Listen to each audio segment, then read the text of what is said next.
Galta. Alright. Let's keep this. So we're not 8 out of 8 Baral in top 8. Use wins before the desert is activated again.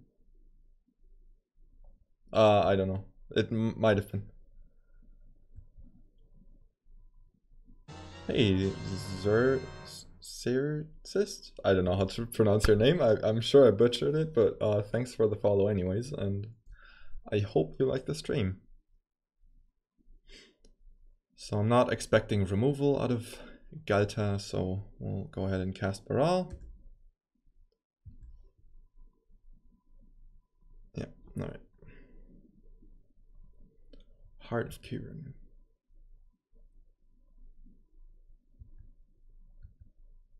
Let's attack and see what they do. Heart of Kieran's pretty good for us because we're not planning on letting any creature resolve really, so. Do we want to use Supreme Will? Because it... No. No.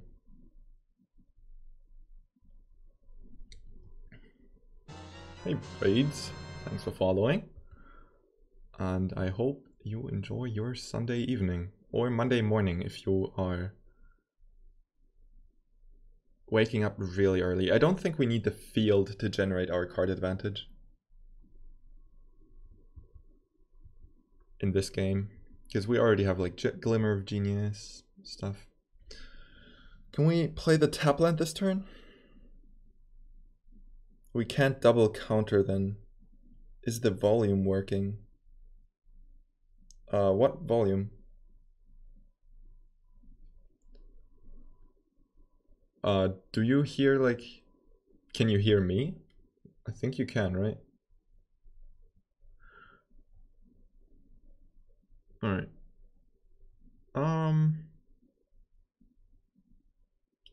I think we can play the tap land, right? Because there's no way we need to double counter something.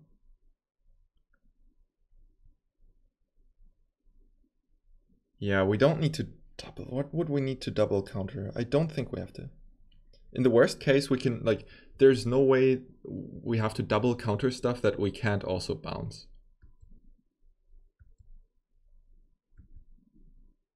So, yeah. You discussed it on the Discord, right? You discussed it on the Discord how good Baral is, and I didn't actually plan on playing the challenge because I was really tired.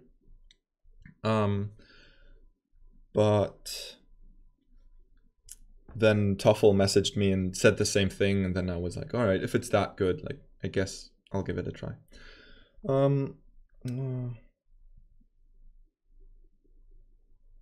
We don't really have to counter that. It hits us once. And then afterwards, it just gets blocked by Baral.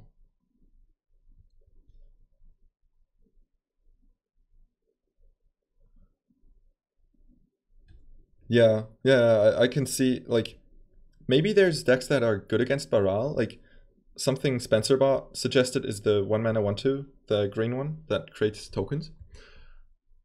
Maybe there's stuff that's good against it, but right now I think it's better than, like, most of the other decks. Yeah, it definitely feels like you're playing a different format. I think we can Glimmer here. I don't think they run Pounce. Is Entrancing Melody good? Taking their creature doesn't, like, taking their 2/2, but I guess maybe there's other creatures to take. We'll keep it on top. I don't know for what really, but if I don't know for what I'm keeping it, then I shouldn't keep it, right? Taking control of Galta is pretty ambitious.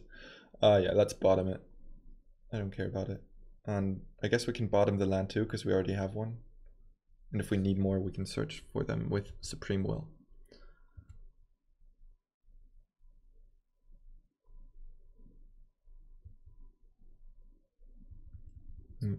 Cabal's really good versus it.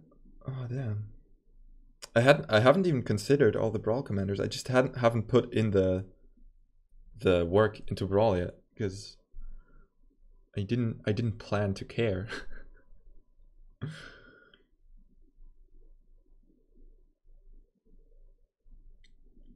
Yeah, I know the feeling. Punch. It's, yeah. It's weird. Spell swindle is very fair. Oh my god. Do you guys think what I'm thinking? How about spell swindling Gaita? Oh man. Right. So what I have to do right now is I'm starving for some water, so I'll have to fill up my bottle and I'll be right back.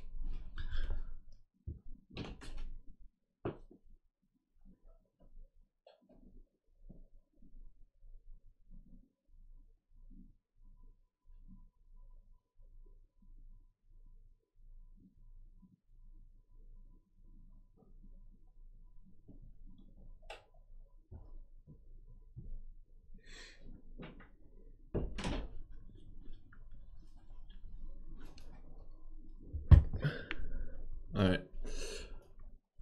So...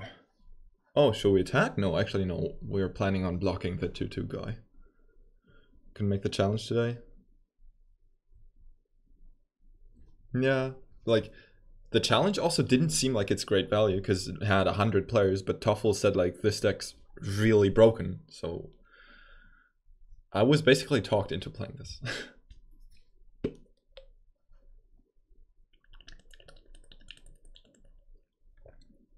That doesn't matter, right? But I feel like it's worth countering.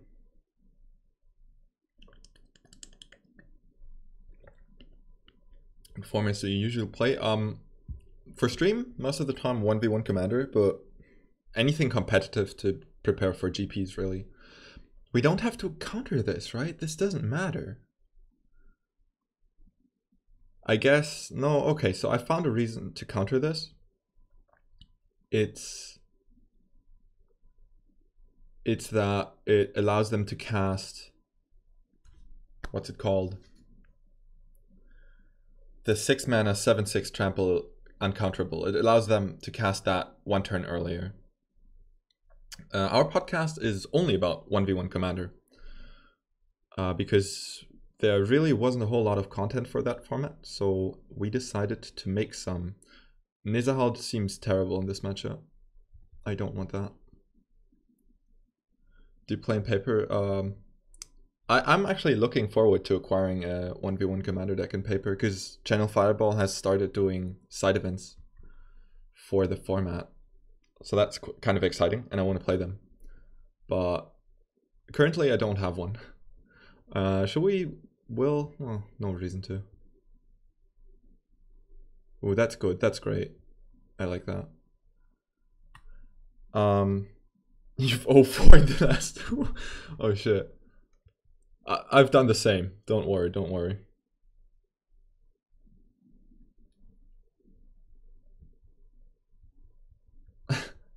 I have never experienced that pleasure.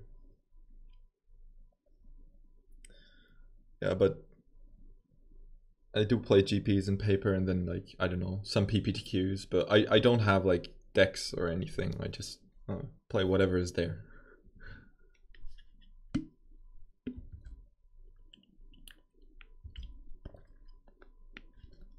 I'm gonna block that all day.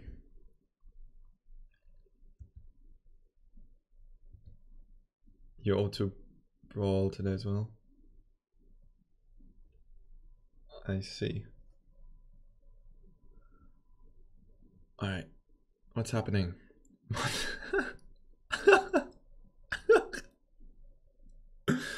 Guys, it's Monstrous Onslaught. Have fear. I think we just Gear Hulk here. No, Spell Swindling's too good. We can Spell Swindle into Gear Hulk. That seems great.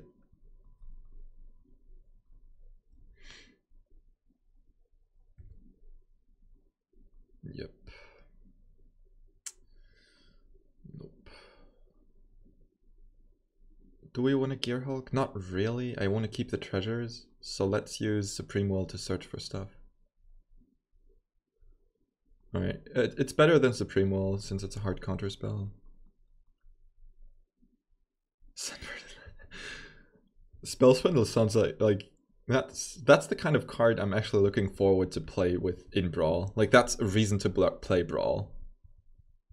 You like, when do you ever get to play with Spell Swindle? Unless you're playing Vintage and you're playing Mana Drain, you know, 2-mana Spell Swindle. We can't actually let this resolve because it would mean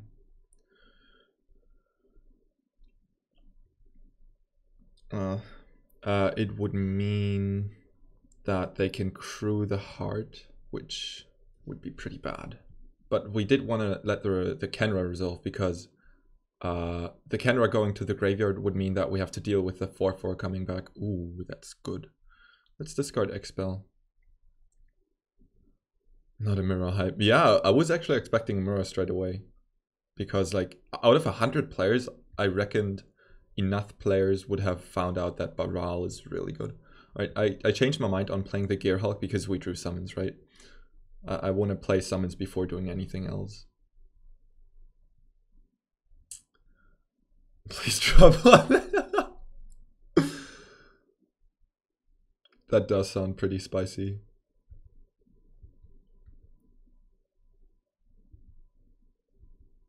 Alright. So, yeah, whatever they do, we just counter it. Like, the only thing that can happen now is the 6-mana 7/6 trample guy. I don't know what, if someone in chat knows it, please let me know what that guy's called. But that's pretty much the only thing that can happen, and we've got that one backed up with summons. Then we only need to take care of Heart of Kirin somehow. Oh yeah, let's just chill. Syncopate's really good, right? This is the kind of magic I like. Yeah, it's really fun to play. Like, it's a different way to play.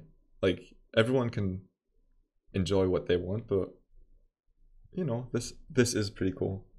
So with the Gear Hulk in play, we would even have 6 artifacts in play. Carnage Tyrant, yeah. Thanks, dude. Not keeping land to loot away. No, I like having lands in play. I think it's more important because we already have like 2 hot counter spells and we're gonna draw stuff. Like at some point, of course, but not right now. I guess with the treasures, lands become a bit less important. It's true. Alright. Both of those suck. Oh boy. Do we do that now? It would mean giving up 1 treasure. I think that's fine.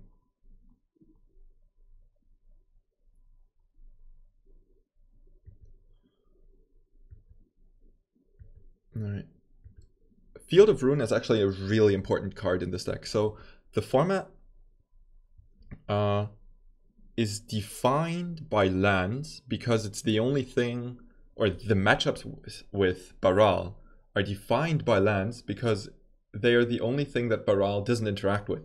So cards like, actually a huge card to play against with Baral is Scavenger Grounds. Because when you're playing Baral, you're drawing lots of cards, right? You're drawing cards, you're looting, you're cycling, all those take away your library. So sometimes you have to rely on commit to memory to reshuffle your graveyard into your library. And Scavenger Grounds is really important there because exiling a big graveyard means that you basically don't have enough cards to draw from.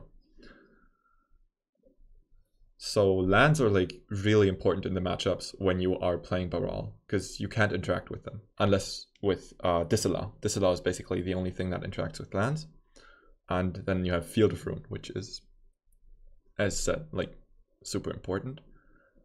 Especially in the mirror because, well, you can't interact with the Field of Ruin, right? You can't counter it. You can disallow the ability. Alright, as soon as our opponent lets us attack here, we're gonna smash in with the... Are we gonna attack him? No.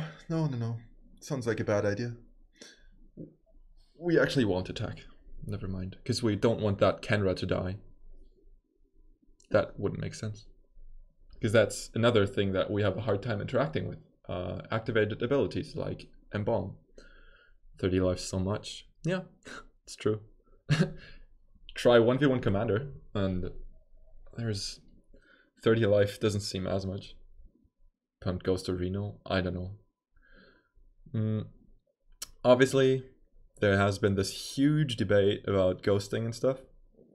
I think if you're streaming something, you have to be aware that there might be people taking advantage of that. That's just the way it is, right? Like, there's going to be people who are not very, like, who don't care about ethics, or who just take any money they can get, right, by like making unethical things, doing unethical things, right? So I wouldn't say that ghosting is like, I'm not promoting ghosting. It's still an asshole move, but when you're streaming, you kind of like, you put yourself out there. Pax is not the kind of person to ghost. He's good enough to believe. I believe that, since he also made top 8, so I'm not gonna ever accuse someone of ghosting without like a very valid reason for it. And like, by streaming, I'm basically saying like, hey, here, you can watch my content. And I don't get the huge outcry over ghosting because the streamer himself is putting himself out there, but at the same time, ghosting is not morally acceptable. That's just what it is. Why not put a 5-minute delay? I don't know, I feel like chat interacting would be way harder, and I don't give enough of anything to do that. Also, I didn't find the setting. I actually looked for it, but I couldn't find it in like the 2 minutes I had to set up. And interacting with the stream chat is impossible with 5 minutes delay. If someone was ghosting, they'd see that yeah, it's true. They're not very likely to win. Yeah, I don't know. That's why some streamers too much money. Yeah, it's true. It's true. And I get that, right? Because, well, you are like, I would have a higher EV in this event if I wasn't streaming it right now. But I don't know, I like sharing this, I have fun. It's just, I don't know, you always have to like check that with yourself. I don't know, maybe if I make the finals, maybe I'll record that locally and upload it to YouTube instead or something. But whatever. Fun. Yeah, what's this fun thing?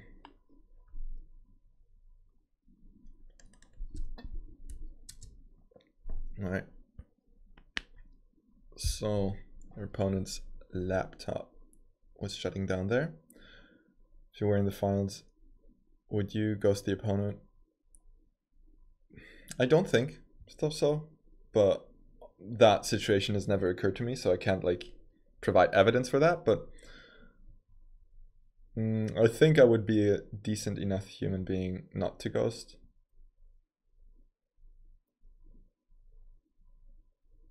So, I don't know. To be fair, I wouldn't stream the finals of a PTQ. That just seems like asking for trouble. Yeah, let's actually put a lot of mana into this to create a big token. Why no tax? It's so this doesn't go to the graveyard, because this coming back, I don't know, maybe that could somehow do something.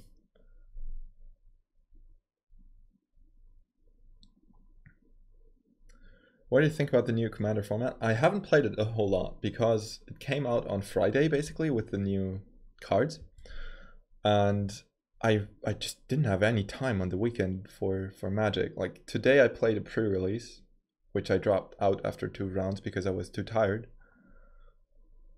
And besides that, I haven't really played any Magic the whole weekend. I did play like 2 rounds with a mono green elf deck with Marvin, because I made a bet with Toffel that I could make a Marvin deck work, but It's looking tough, guys. I don't think we can make Marvin work in 1v1 Commander. Opponent being able to cast their commander is how we lose. We can still counter Galta. She's not uncounterable. Oh. I was about to discard Island. Alright. Everything... Alright, yeah. Tymna Thrust, yeah. I think in the 1v1 commander format, maybe Tymna is actually too strong, because like the effect she provides is just insane. Yeah, but always cheap to replay. Well, I guess that's true, yeah.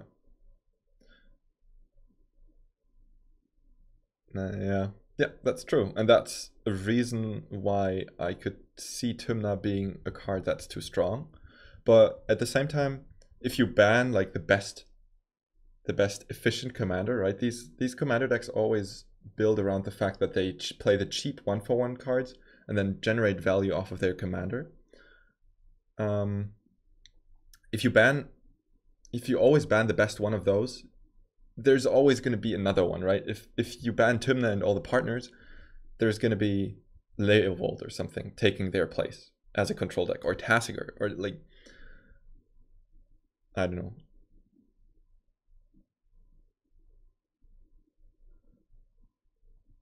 Alright, at some point our opponent's just dead, right? If they pass here, we can blink of an eye, the Resilient Kenra, not Resident Kenra, and then that's 11, 13, 17. No, they're not dead then.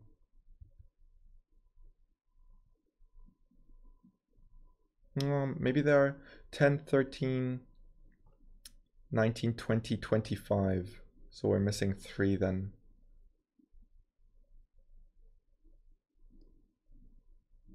If I had a chance to qualify for anything possible.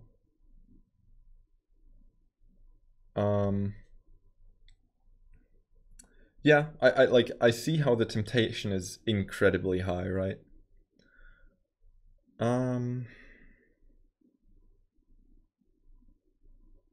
They don't have Wraths. Yeah, that's true. I guess we can... but Torrential Gearhulk's also always a hard counter spell. So let's not cast Gearhulk here. Instead, we'll attack anyways. Like, yeah. Alright, this should lock it up. Attack with these, whatever. If they take 12, then they're dead also. Like, if they tap out to embalm Kenra, that's fine.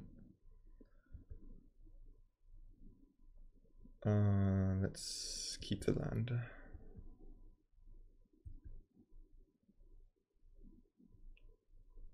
This game feels like, yeah, it's kind of like that, right? Because there's a chance you completely flood out or something and don't draw any more counter spells. But yeah, it feels a lot like that because there's the same ability in Lantern, right?